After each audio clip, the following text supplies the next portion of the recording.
다음 소식입니다. 김건희 여사의 의혹을 수사할 민중기 특검이 특검보 후보 8명을 대통령실에 추천했습니다. 민 특검은 수사 능력과 소통 등을 고려했다고 설명했는데요. 취재기자 연결해서 들어보겠습니다. 김영수 기자, 민중기 특검이 인선 속도는 가장 빠른 것 같네요. 네, 민중기 특검이 언론 공지를 통해 어젯밤 11시쯤 대통령실에 특검보 후보 8명을 추천했다고 밝혔습니다. 3대 특검 가운데 특검보 추천 절차를 가장 먼저 마무리한 셈입니다. 민특검은 출근길에 취재진을 만나 판사와 검사 출신을 모두 포함했다면서 인선 배경을 설명했습니다. 직접 들어보겠습니다. 수사 능력을 고려했고요. 그 다음으로 여러 출신들이 같이 일해야 되기 때문에 서로의 소통과 화합을 고려했습니다.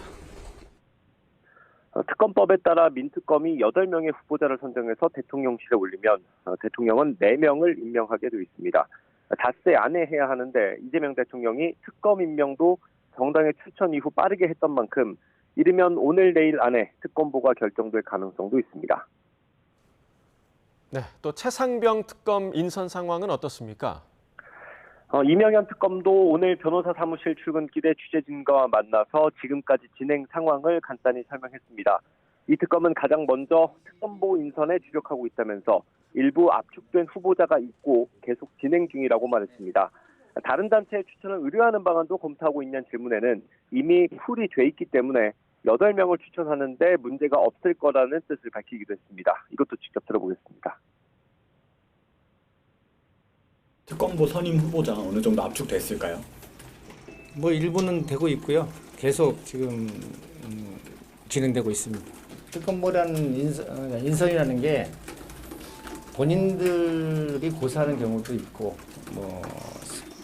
이렇게 이분이 적합하다 했는데 고사하는 경우도 있고 이런 부분이 있기 때문에 그걸 갖다 완성이 됐다 이렇게 할 수는 없거든요. 앞으로 수사 방향에 대해서는 VIP 경로설에서만 한정하지 않고 모든 걸 전체적으로 들여다볼 거라고 전했습니다.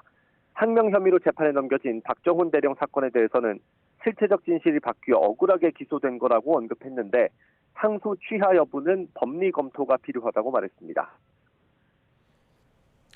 내란 사건을 맡은 조은석 특검 준비 상황은 어떻습니까? 네, 조 특검 역시 인선과 사무 공간을 확보하는 데 속도를 내고 있습니다. 내란 특검의 경우 3대 특검 가운데 가장 많은 6명의 특검보를 임명할 수 있는데 조 특검은 이 가운데 일부를 대한변호사협회에 추천해달라고 요청했습니다.